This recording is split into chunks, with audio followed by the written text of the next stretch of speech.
If you've lost faith, a worship in the morning like birds do doesn't have to mean religious ritual. It can mean starting the day with a quiet, sincere act of appreciation for life, even in its uncertainty. Birds don't sing in the morning because they have everything figured out. They sing because the day has begun and they're alive to greet it. You could do the same. Sit quietly at sunrise and simply watch the light change. Speak gratitude for even the smallest things. Warm tea, safe shelter, the sound of wind. Breathe deeply and acknowledge that you made it to a new day. Write or hum something that feels like your personal morning song, even if no one else hears it. Faith doesn't always return in grand moments. Sometimes it's rebuilt one small, gentle dawn at a time. If you want, I can also give you a short, poetic morning of worship you could use even without belief in any religion. Would you like that? Listen to me. Life will knock you down. It will throw you into seasons where you don't feel like believing in anything, where every prayer feels like it bounces right back, where you wake up wondering why you should even try. But let me tell you something. The morning is still coming. The morning is still coming. And when the morning comes, you got to get up and honor it. You don't have to be perfect. You don't have to have your faith fully stitched back together. You just have to stand up and give the new day a little bit of respect. Birds do it without asking for permission. They don't check their bank account first. They don't need to know what the weather will be like in the afternoon. They just open their mouths and sing because the sun came up. And if they can sing without knowing what's ahead, you can rise without having all the answers. You've got to understand, starting the day with gratitude is not about religion, it's about survival. It's about telling yourself, I'm still here, and as long as I'm here, I'm gonna give life a chance to surprise me. That small choice to show up in the morning, it's a seed. And I promise you, if you water that seed every day with just a little effort, it will grow into something you didn't think was possible. You can't wait for the feeling to come first. If you wait until you feel inspired, you might wait forever. The action comes before the emotion. The song comes before the joy. You start by showing up, whispering a thank you to no one in particular, taking that breath, looking out the window and saying, all right, let's see what we can do today. It's not about having unshakable faith right now. It's about giving yourself permission to believe that maybe, just maybe, this day can be different. And one morning you'll wake up and realize the spark you thought you lost is right there, singing inside you. All right, let's talk about this. Showing up for the morning, even without full faith, is one of the most important things you can do when life has hit you hard. Because here's the truth. There will be mornings when you don't feel like it. You'll wake up with the weight of yesterday still sitting heavy on your chest. You'll look at the clock and think, why bother? That's exactly why you have to bother. See, everybody loves to start the day when they've got a clear purpose, a pocket full of motivation, and a list of goals they can't wait to chase. But that's not reality every day. Some days the purpose feels cloudy, the motivation is gone, and the goals seem like they're miles away. Those are the mornings where showing up matters the most. Because the act of simply getting up, washing your face, and saying, all right, day, I'm here, it's a statement, a declaration that you're not done yet. You don't have to come with fireworks and big speeches to yourself. You don't have to leap out of bed smiling like a motivational poster. Showing up for the morning is sometimes as simple as sitting on the edge of your bed, feet on the ground, breathing and acknowledging, I made it to another sunrise. That's enough. That's victory number one for the day. And don't you dare underestimate that. When your faith in yourself, in people, in God, in life feels shaky, the temptation is to hide from the day. But hiding doesn't make things better. It just keeps you stuck.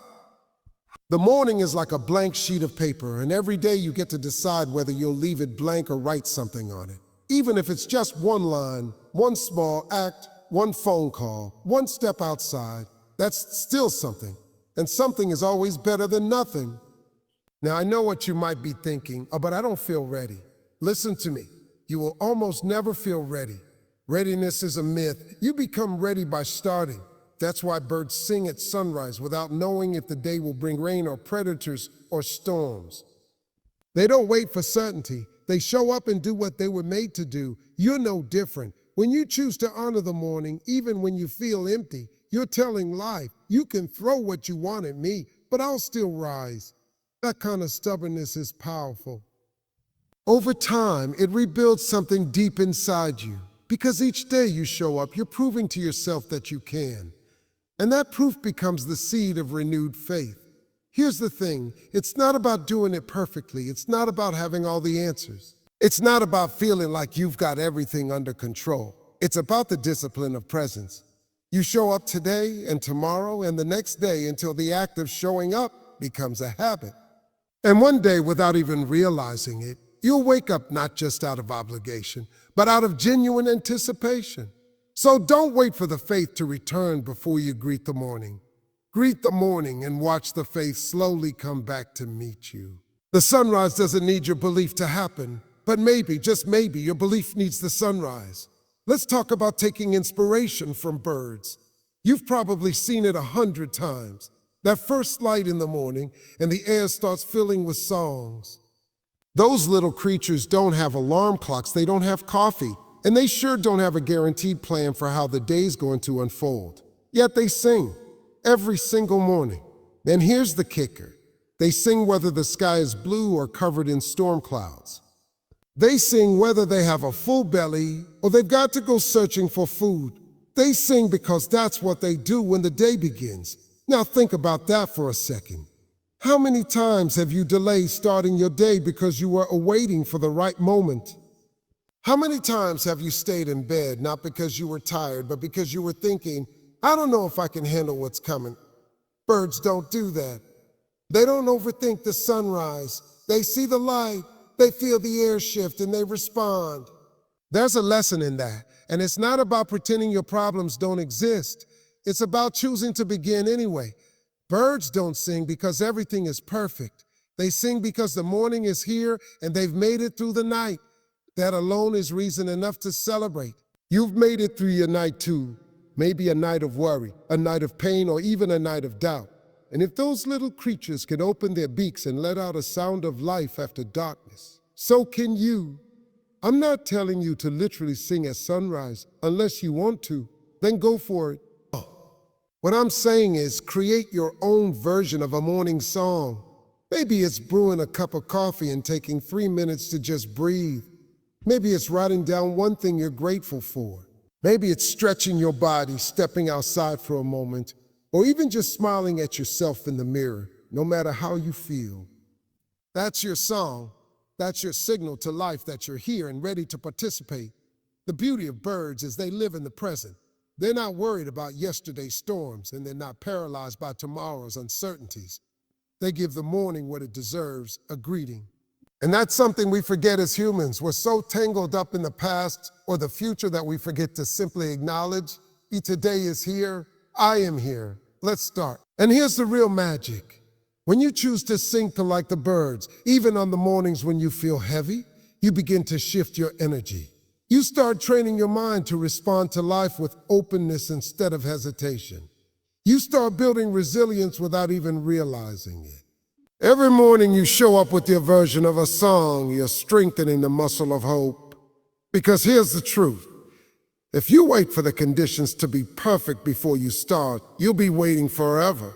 Life will always have its storms, its shortages, its predators. The birds know that. They just don't let it steal their morning. And neither should you.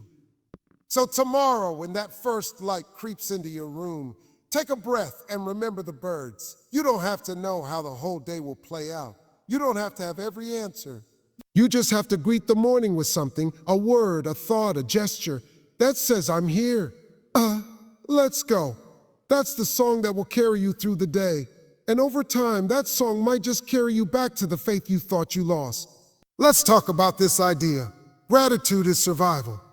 Not just a nice little habit for when life is going smoothly, but a real hardcore survival tool for when you feel like you're hanging on by a thread.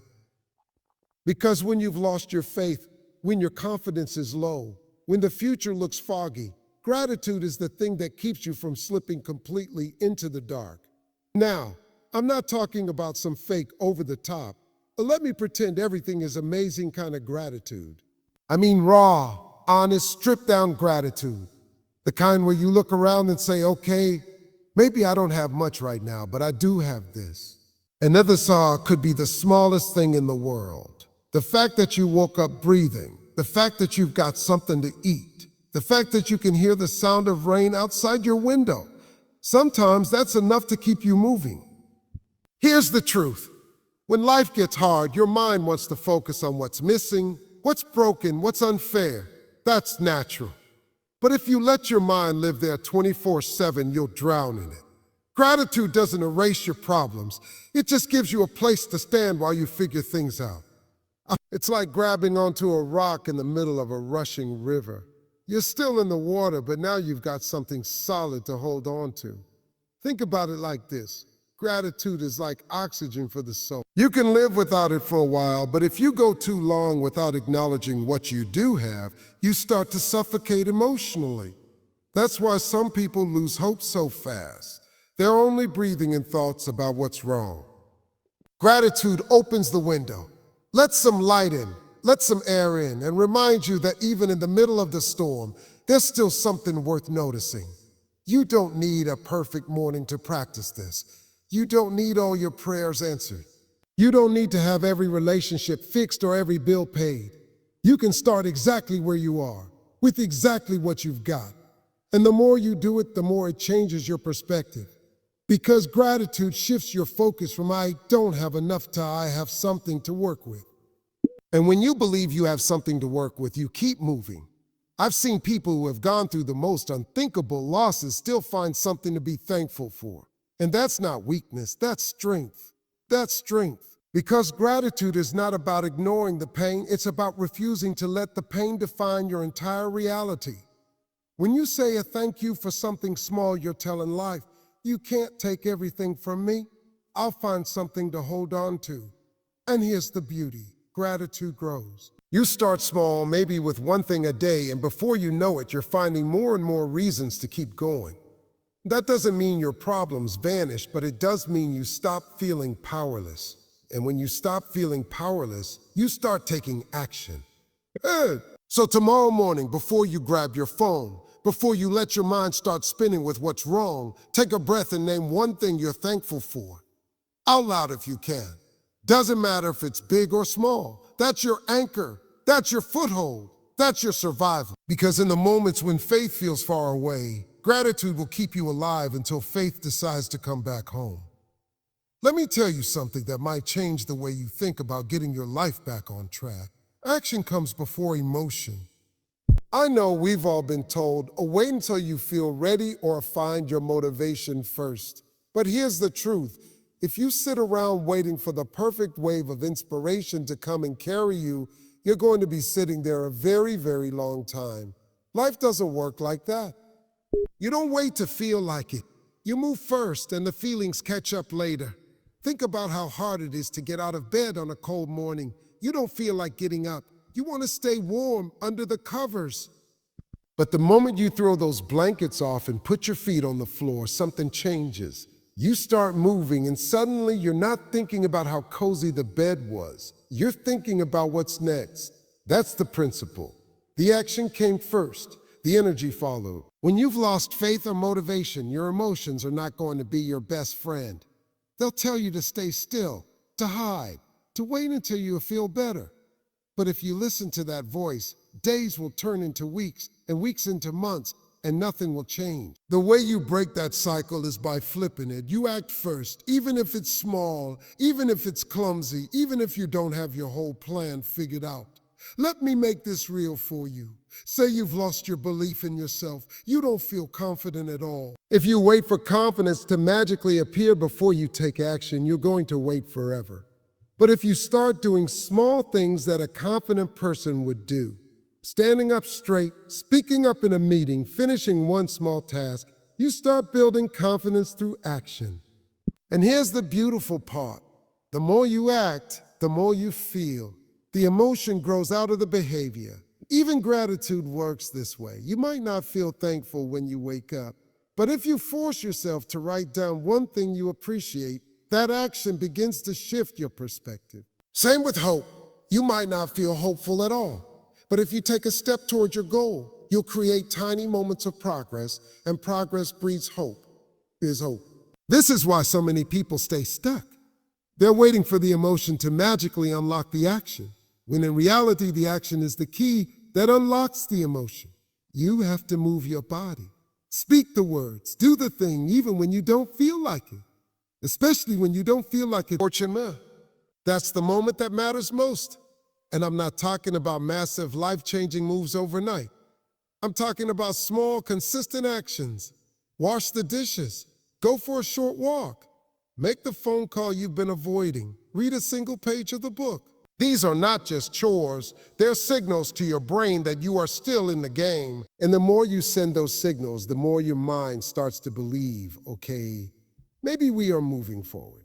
So the next time you wake up and feel nothing, no drive, no spark, no faith, don't wait for the perfect mood to hit.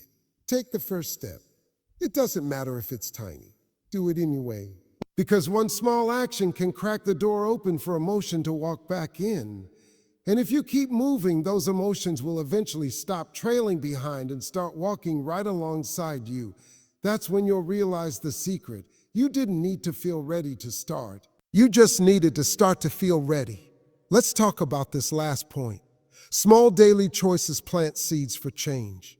People think transformation comes from one big, life-altering moment. That one speech, that one event, that one burst of motivation that flips everything upside down. But real change is quieter than that. It's sneaky. It hides inside those tiny decisions you make every single day, the ones so small you almost don't notice them. But just like planting a seed, those choices add up, and before you know it, they've grown into something powerful. Now here's the catch. When you've lost faith, those small choices don't feel like much. You think, oh, what's the point of making my bed? Or what's the point of going for that walk? What's the point of writing in a journal if I still feel stuck? The point is this: each little thing you do is a seed. And seeds don't grow overnight. You plant them, you water them, you keep showing up for them, and eventually something starts to sprout. The problem is most people quit before the sprout shows up. They want the result now, and when they don't see it, they tell themselves it's not working. But think about a tree. You don't plant it and then stand there tapping your foot, waiting for it to give you shade the same day. You trust the process. You keep tending to it even when there's nothing to show yet. That's how daily choices work. Let's make it real. If every day you choose to spend 5 minutes practicing gratitude, that seed grows into a more positive mindset over time. If every day you choose to move your body, even just a little, that seed grows into more energy and strength. If every day you choose to read something uplifting instead of scrolling through negativity, that seed grows into sharper focus and better emotional resilience. The change is slow, but it's steady, and steady wins every single time. You might not see the connection now, but one day you'll look back and realize that those tiny, almost invisible decisions completely changed the direction of your life. That's the power of compounding. Just like money grows when you keep adding to it, your mindset, your health, your faith, they all grow when you invest in them a little at a time. Here's the other thing. Small daily choices are manageable. You don't need superhuman strength to take one step. You don't need unshakable faith to drink a glass of water in the morning or to write one sentence in your notebook. You just need the willingness to do something. And that willingness is like sunlight to your seed. It keeps it alive. And here's the truth that people don't want to hear. You can't skip the planting season. You can't rush it. You can't demand the fruit before the roots are ready. If you try to, whatever grows will collapse because it wasn't built on consistency. That's why showing up daily, even in the smallest ways, matters more than doing something big once in a while. So if you're feeling lost right now, stop worrying about fixing everything at once. Start with the little things you can control today. Make one better choice. Plant one seed. And then do it again tomorrow. And the day after that. Before you know it, you'll be standing in a garden you built with your own hands, surrounded by growth you can be proud of. That's the beauty of small daily choices. They may look powerless in the moment, but they have the strength to change everything in the long run. So here's what I want you to remember. Faith might come and go, motivation might rise and fall, but the morning will still show up for you. Every single day, the sun climbs back into the sky without asking how you feel, without needing you to be perfect, without demanding that you have it all figured out. And that's your invitation, your chance. You don't have to roar into the day. You don't have to conquer mountains before breakfast. You just have to rise. Just like the birds sing their song without knowing what the day holds, you can choose to greet the morning with whatever you have left inside you, even if it's just a whisper, even if it's just a breath, because one whisper becomes a word, one word becomes a step, one step becomes a habit, and one day that habit becomes a life you're proud of. You'll look back and realize that all along, you were building something stronger than you ever imagined. Not in the big flashy moments, but in the quiet decision to keep showing up. So tomorrow morning, when the light starts to break, don't hide from it. Meet it. Stand in it. Even if you've lost your faith, stand anyway. Because sometimes faith doesn't return in a thunderclap. Sometimes it walks back into your life on the soft feet of a morning you decided to greet. And when that day comes, you'll know deep down you were never really alone in the dark. The sunrise was waiting for you the whole time.